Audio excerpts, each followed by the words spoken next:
Halo, ketemu lagi dengan saya Evi Maria, pengajar mata kuliah Manajemen dan Bisnis Prodi S1 Sistem Informasi. Di sesi ini kita akan belajar mengenai manajer.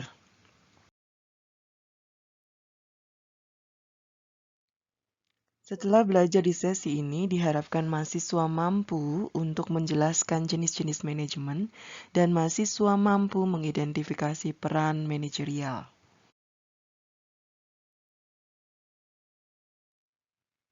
Di sesi minggu lalu, kita sudah bicara masalah manajer dan kepemimpinan. Kita sudah membedakan apa itu leader, apa itu manajer.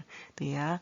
Kalau manajer itu biasanya diangkat pakai surat, kemudian diangkat dari atas. Jadi yang ketika seorang menduduki posisi sebagai manajer, nah biasanya akan ditunjuk. Jadi tidak akan ada manajer yang akan jadi secara sukarela, gitu ya.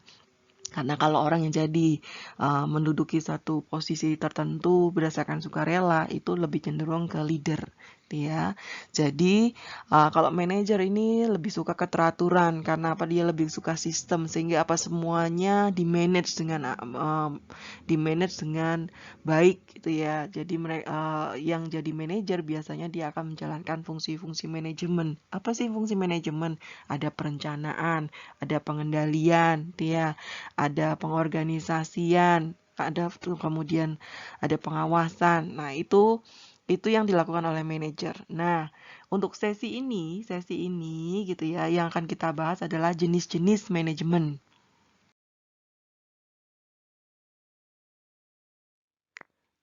Kita bahas sekarang adalah jenis-jenis manajemen. Manajer itu dapat dikelompokkan berdasarkan tingkat dan bidangnya.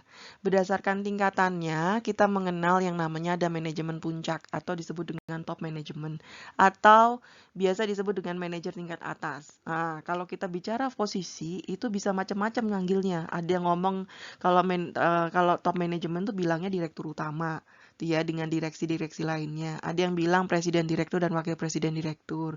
Atau yang sekarang lebih populer biasanya bilangnya CEO atau Chief Executive Officer. Ya. Jadi, tanggung jawabnya apa? Tanggung jawabnya dari CEO itu top manajemen ini secara keseluruhan bertanggung jawab terhadap perusahaan. Biasanya yang namanya top manajemen ini bukan kelompok yang besar, dia hanya jumlahnya sekelompok kecil. Tugas mereka apa? Menentukan tujuan, strategi dan kebijakan perusahaan secara umum, ya.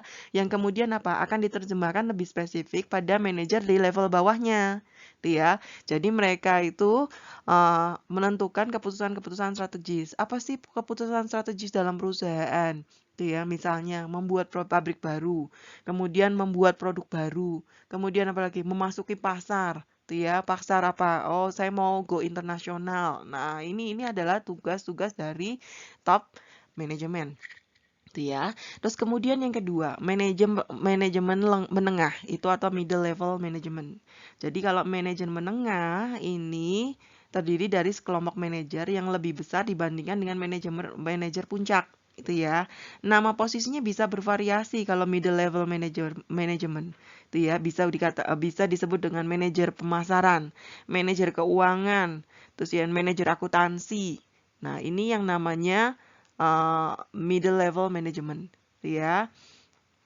Tugas mereka ngapain? Melaksanakan tujuan, strategi, dan kebijakan yang telah ditetapkan oleh CEO-nya, manajemen puncaknya tadi, ya, serta apa? Mengkoordinasi dan mengarahkan aktivitas manajer tingkat bawah dan juga karyawan operasional. Ya, jadi posisi manajer menengah berada di antara manajer puncak dengan manajer tingkat bawah, itu ya. Jadi kalau kita gambar segitiga, berarti yang bagian tengah ini adalah middle level management. Ya, terus yang terakhir adalah manajemen tingkat bawah atau biasa dikenal dengan first line management, tuh ya, atau lower level management, tuh ya. Jadi tugas manajer ini tugasnya mengawasi karyawan secara langsung, tuh ya. Nah, jadi mereka nggak mengawasi manajer lainnya, jadi dia nggak akan mengawasi manajemen puncak, tidak gitu ya. Jadi kalau manajemen tingkat bawah yang diawasi adalah uh, karyawannya, dia. Jadi tugas mereka mengawasi dan mengkoordinasi kegiatan operasional yang dilakukan oleh karyawannya. Posisinya biasanya disebut dengan supervisor kalau dalam perusahaan. Jadi yang kalau dalam supervisor, nah ini adalah manajemen tingkat bawah. ya. Jadi bisa jadi supervisor penjualan, kemudian supervisor administrasi, pengawas administrasi atau penyelia produksi gitu ya. Nah, itu yang masuk dalam manajemen tingkat bawah. Pengelompokan selanjutnya, manajer itu bisa dikelompokkan berdasarkan fungsinya, itu ya. Kalau berdasarkan fungsinya, manajer itu dibagi menjadi dua macam. Yang pertama adalah manajer umum, yang kedua adalah manajer fungsional. Manajer umum itu bertanggung jawab mengawasi unit tertentu yang mempunyai beberapa bidang sekaligus, itu ya. Kalau manajer suatu divisi ini merupakan contoh manajer umum.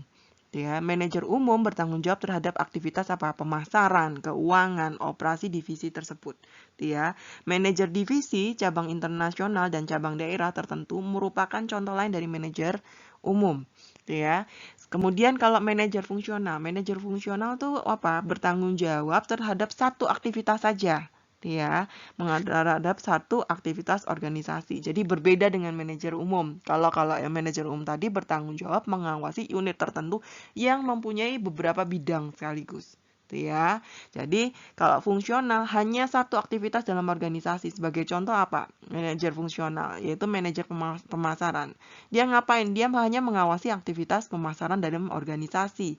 Jadi dia kalau yang namanya manajer pemasaran, dia tidak akan bertanggung jawab terhadap aktivitas keuangan organisasi. Ya.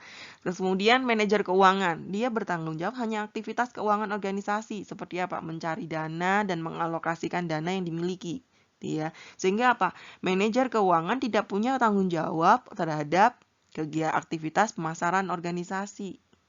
Ya, ini yang namanya manajer fungsional. Jadi, ketika kita bicara manajer fungsional, berarti manajer tersebut hanya bertanggung jawab terhadap satu aktivitas operasi saja. Ya.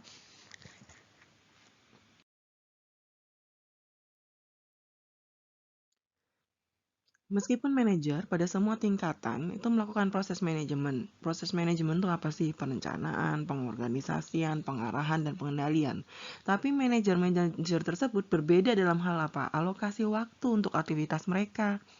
Kalau yang namanya manajemen puncak atau manajer puncak itu tentunya akan lebih banyak duduk di ruangan kerjanya. Karena apa tadi tugasnya kan merumuskan strategi perusahaan. Lebih banyak apa? Bertemu dengan orang lain untuk apa? Membuka networking.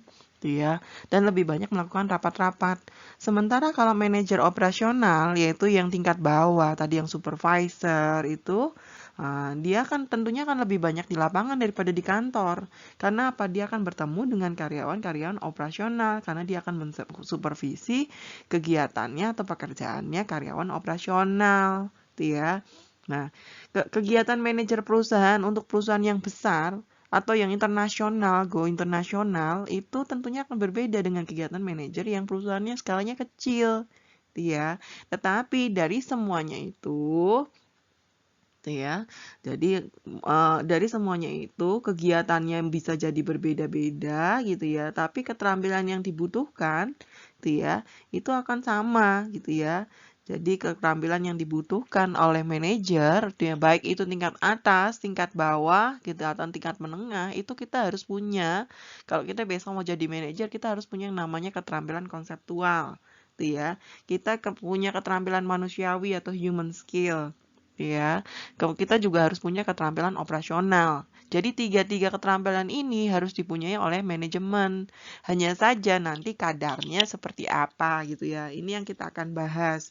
Jadi kalau kalian mau jadi manajer gitu ya. Nah, kalian harus punya 3 keterampilan ini. Apa sih keterampilan konseptual itu?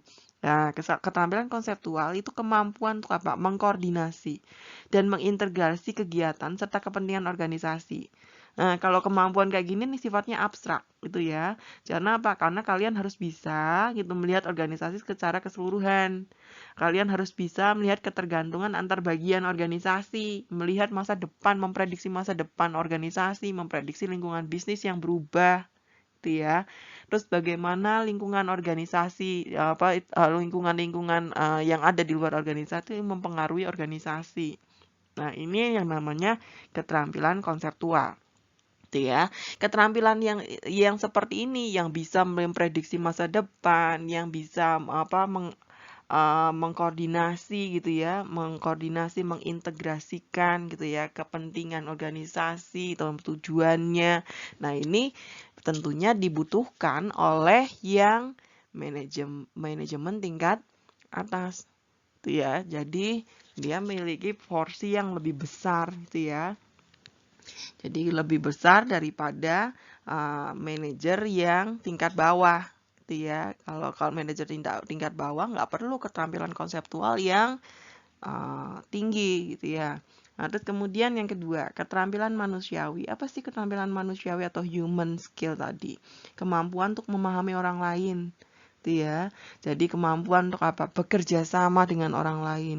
Kemampuan untuk mendorong dan memotivasi orang lain, baik secara apa? Individu maupun tim. Kalau kerja di perusahaan nanti besok itu ya, kerjanya bisa jadi individual, bisa jadi kerja di dalam tim. Gitu ya. Terus kemudian kalau kemampuan teknis atau keterampilan operasional gitu ya, keterampilan operasional atau kemampuan teknis ini berkaitan dengan apa? Memahami serta melakukan kegiatan operasional. Gitu ya. Misalnya apa contohnya? Pengawas produksi, dia tahu kapan apa harus ganti oli itu ya.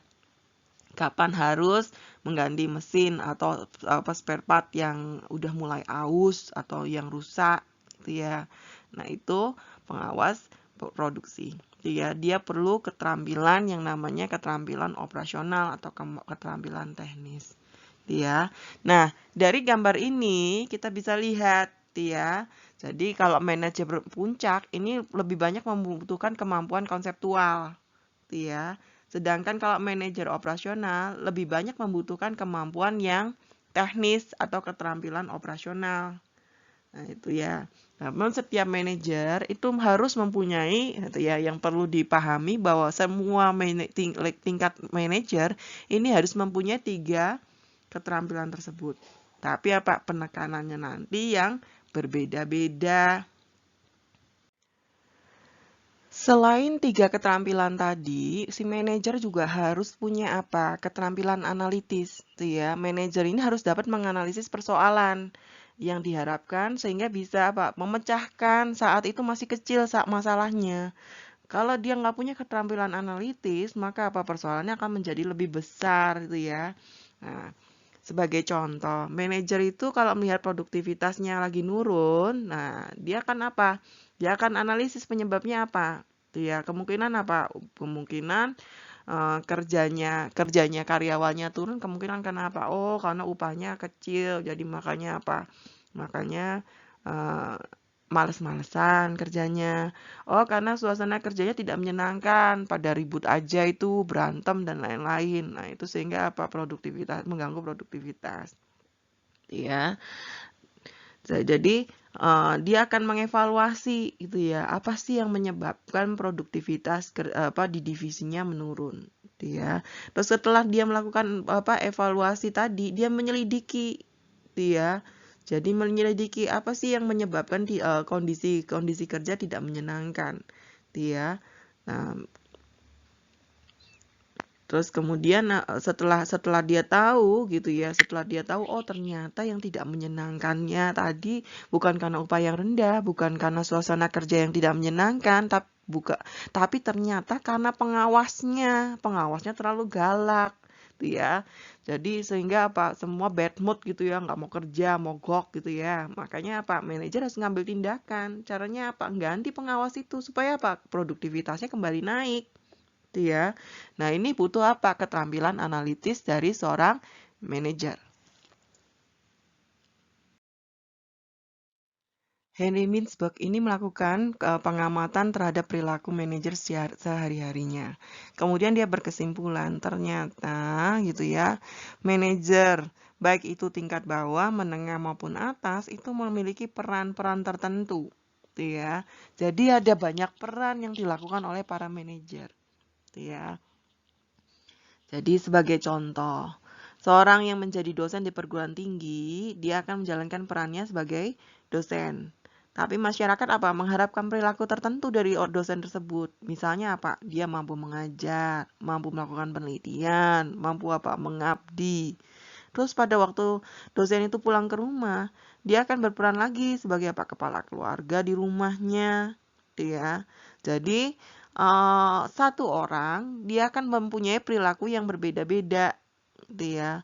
Bisa juga kalau misalnya tadi di rumah bisa jadi kepala keluarga, bisa juga dia harus mengurus apa anaknya, bisa juga dia harus memasak begitu kan. Dan nah itu maka dapatlah satu kesimpulan gitu ya bahwa semua manajer mulai dari manajer perusahaan sampai pimpinan gangster itu punya aktivitas yang serupa. Gitu ya. Jadi pertama, aktivitasnya apa? Memperoleh status dari otoritas formal. Ya, jadi manajer perusahaan yang ditunjuk dewan komisaris dan manajer tersebut punya otoritas formal apa dari penunjukan tersebut. Kalau pimpinan gangster, ya, yang diangkat oleh anggotanya, ya, dengan demikian apa? Dia status kepemimpinannya akan diperoleh dari penunjukan, ya.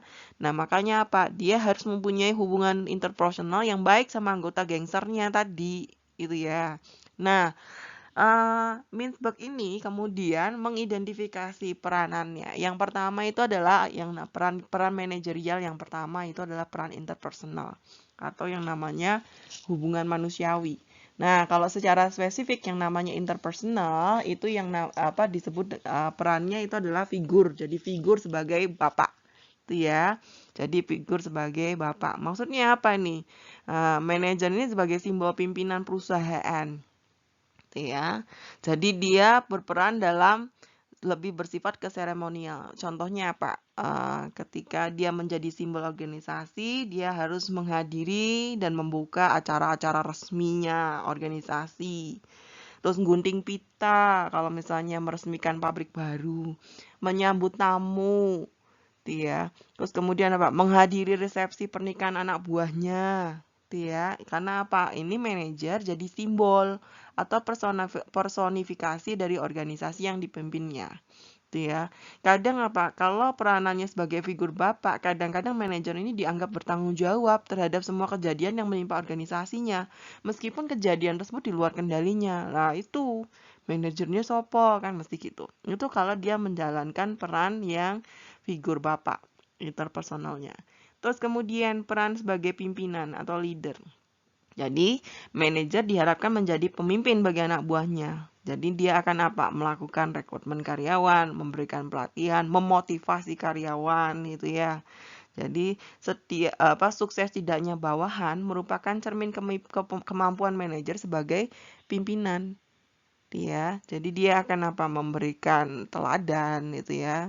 Nah, terus kemudian peran interpersonal yang ketiga itu sebagai penghubung tuh ya, atau yang dikenal dengan liaison tuh ya. Manajer juga sering memainkan peran sebagai penghubung baik dengan apa pihak dalam organisasi maupun luar organisasi. Jika ada peraturan-peraturan yang kurang menguntungkan organisasi, dia akan apa? Melakukan pendekatan sama pihak tertentu, lobby-lobby itu ya, supaya apa? Meminimalkan efek peraturan yang kurang menguntungkan tersebut bagi organisasinya. Itulah kenapa, tuh ya. Itulah kenapa para pengusaha-pengusaha gitu ya, para manajer-manajer gitu ya, pemimpin-pemimpin organisasi itu sering melakukan lobby gitu ya, terkait apa? Dia melakukan lobby untuk apa? Untuk meminimalkan efek-efek yang kurang baik dalam organisasi terhadap dari peraturan-peraturan yang ada, gitu ya. Itu. Jadi terkesan loh kok manajer perusahaan kok ada lobby dengan politik dan lain-lain ya. Ini kan dalam hubungan apa? Dalam hubungan peraturan-peraturan yang dihasilkan oleh oleh pemerintah misalnya. Nah itu, jadi apa? Networking perlu ini. Jadi dia melakukan peran networking dalam interpersonal itu ya. Jadi, terus kemudian tidak hanya itu tadi kaitannya dengan lobby terhadap aturan pemerintah, tidak hanya itu, tetapi juga apa? Dia akan melakukan menjadi penghubung organisasi dengan pesaingnya, gitu ya. Jadi makanya seringkali apa? Mereka akan sering terjadi aliansi antara dua perusahaan yang sebelumnya saling berkompetisi. Maksudnya aliansi gimana? Mereka tadinya sebelumnya kompetisi, kemudian apa? Bekerja sama. gitu ya. Nah, kamu mengerjakan segmennya apa, target segmenmu apa untuk yang anak-anak, saya target segmennya untuk yang remaja. Nah, itu manajer melakukan peran sebagai penghubung.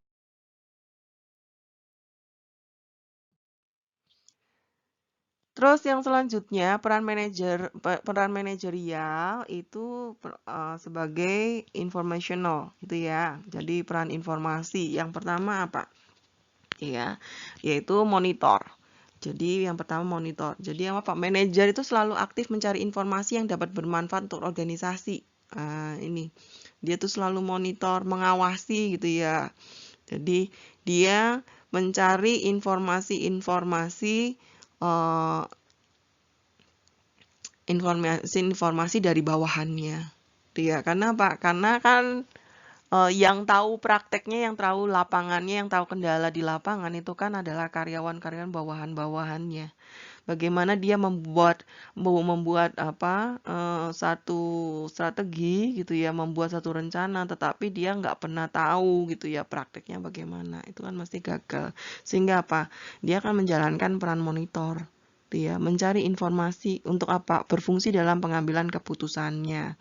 Informasinya bisa selain dari bawahan, bisa jadi dengan apa? Mengikuti berita, terus baca buku, gitu ya.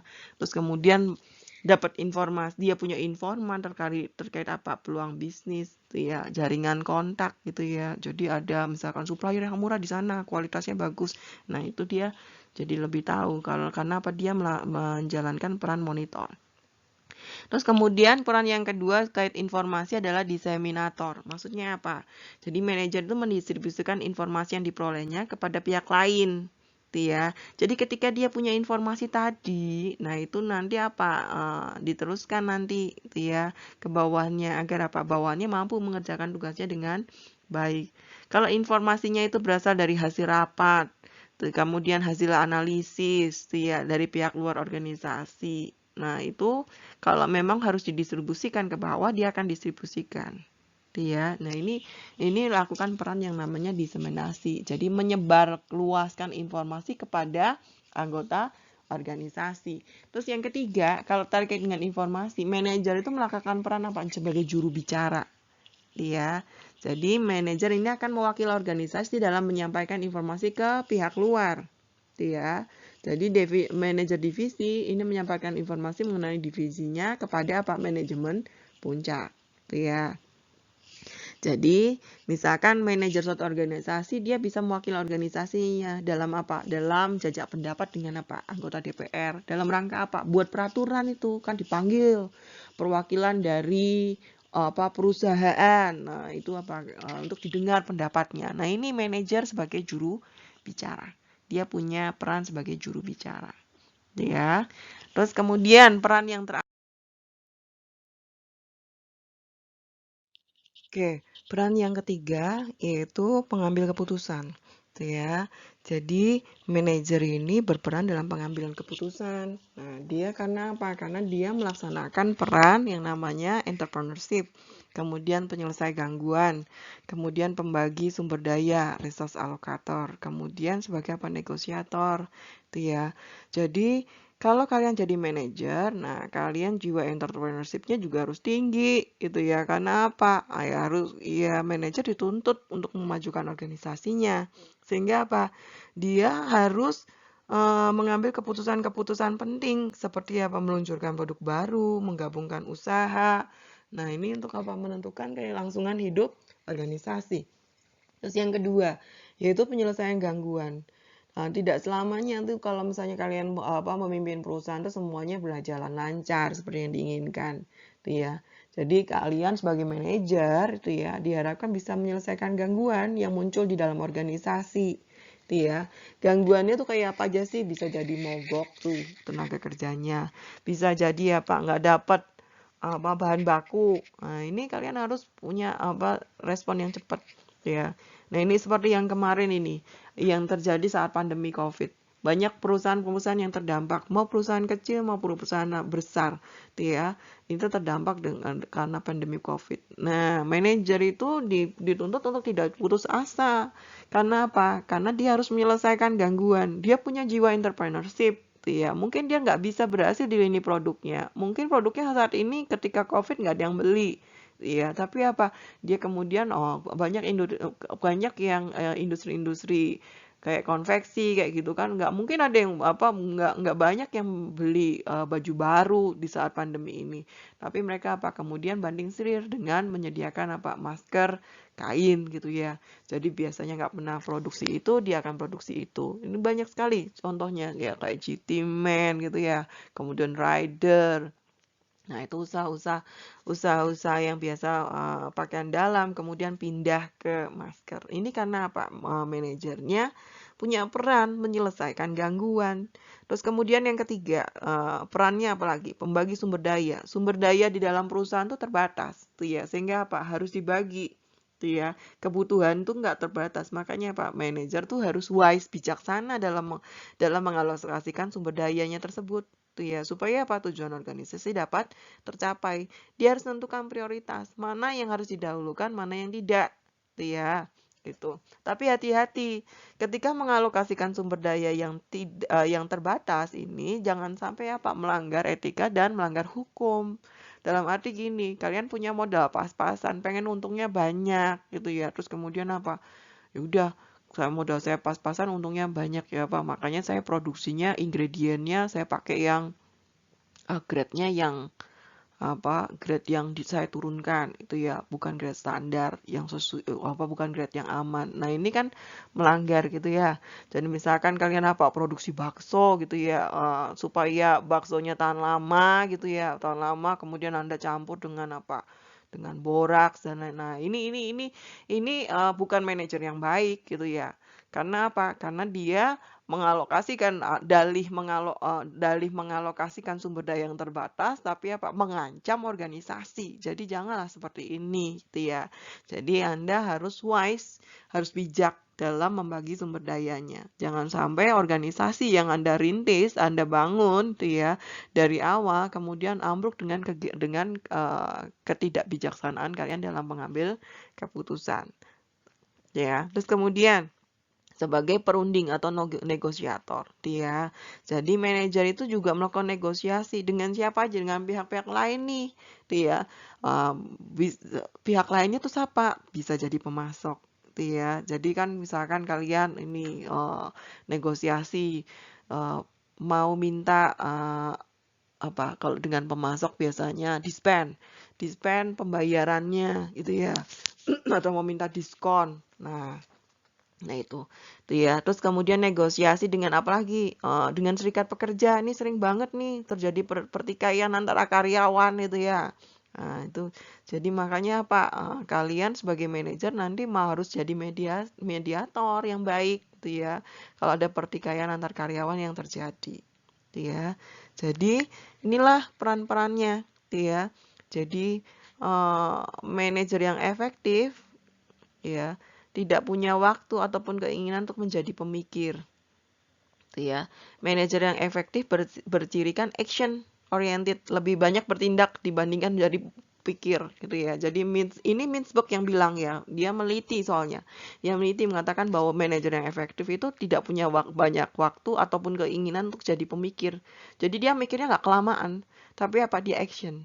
Dia manajer yang efektif itu harus bisa memainkan peran-perannya yang tepat tergantung dari situasi yang dihadapinya. Ya. Jadi kemampuan memainkan peran yang tepat itu merupakan ciri dari manajer yang efektif. Nah, oke, tugas mahasiswa. Identifikasi dan pilih satu orang yang merupakan manajer di kehidupan Anda sehari-hari.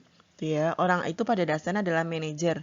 Meskipun tidak menyandang jabatan resmi sebagai manajer. Orang itu bisa saja ketua RT, ketua organisasi kepemudaan, pengelola koperasi, dan sebagainya. Ya, atau bisa jadi ayah Anda di rumah. Ya. Setelah Anda mengidentifikasi dan memilih satu orang tersebut, kemudian amati kegiatan orang tersebut dalam pekerjaannya. Amati bagaimana dia melakukan proses manajemen, perencanaan, pengorganisasian, pengarahan, pengendalian, apa aja didetailkan gitu ya. Jadi perencanaan dia ngapain, pengorganisasian dia ngapain, mengarahkan bagaimana, mengendalikan bagaimana. Kemudian amati bagaimana dia memainkan peran manajerialnya. Nah, tadi meliputi apa? Peran hubungan manusiawi, informasi, dan pengambilan keputusan. Nah, ini yang main apa aja yang dia lakukan itu ya. Kemudian buat laporan dari hasil amatan kalian dalam bentuk video presentasi mahasiswa. Durasinya maksimal 20 menit. Jadi presenternya wajib tampil karena saya mau kenal kalian gitu ya. Saya mau lihat mahasiswa sistem informasi. Nah, itu makanya saya minta Anda wajib tampil selama durasi video dan upload video di channel YouTube kalian masing-masing. Yang saya minta dikumpulkan hanya link videonya saja. Gitu ya. Jadi link videonya saja untuk saya bisa nilai. Dikumpulkan via grup WA maksimal gitu ya malam ini. Gitu ya, tanggal 4 Juni 2020 pukul 12 malam. Gitu ya. Terus kemudian ya berarti apa? Ya kalian harus tahu dulu gitu ya. Jadi harus baca dulu uraian mengenai proses manajemen, gitu ya. Kegiatan apa sih yang termasuk dalam proses manajemen, gitu ya. Terus kemudian contohnya misalkan apa? Ada manajer yang menuliskan rencana di buku kalau bikin perencanaan gitu ya. Nah, terus kemudian atau di dokumen ada manajer yang lebih suka menggunakan bahasa lisan dalam perencanaan. Contohnya kan gitu. Nah, itu yang kalian ambil contoh siapa? Misalkan ayah Anda kalau merencanakan piknik, nah, dia senangnya pakai apa? Bahasa lisan. Nanti kamu tugasnya apa? Kamu tugas. Nah, itu kan begitu. Itu ya. Nah, itu contohnya. Terus kemudian jangan lupa baca juga uraian mengenai peran manajerial. Tadi video tutorial ini saya mencoba bahas tentang peran dari manajerial. Ya. Jadi, peran manajerial itu apa? Dia menggambarkan aktivitas manajer sehari-hari yang biasanya akan kelihatan sebagai orang yang sibuk mikir atau sibuk sibuk aksi gitu ya. Nah, itu nanti kan kalian bahas dalam paparan kalian di video presentasi.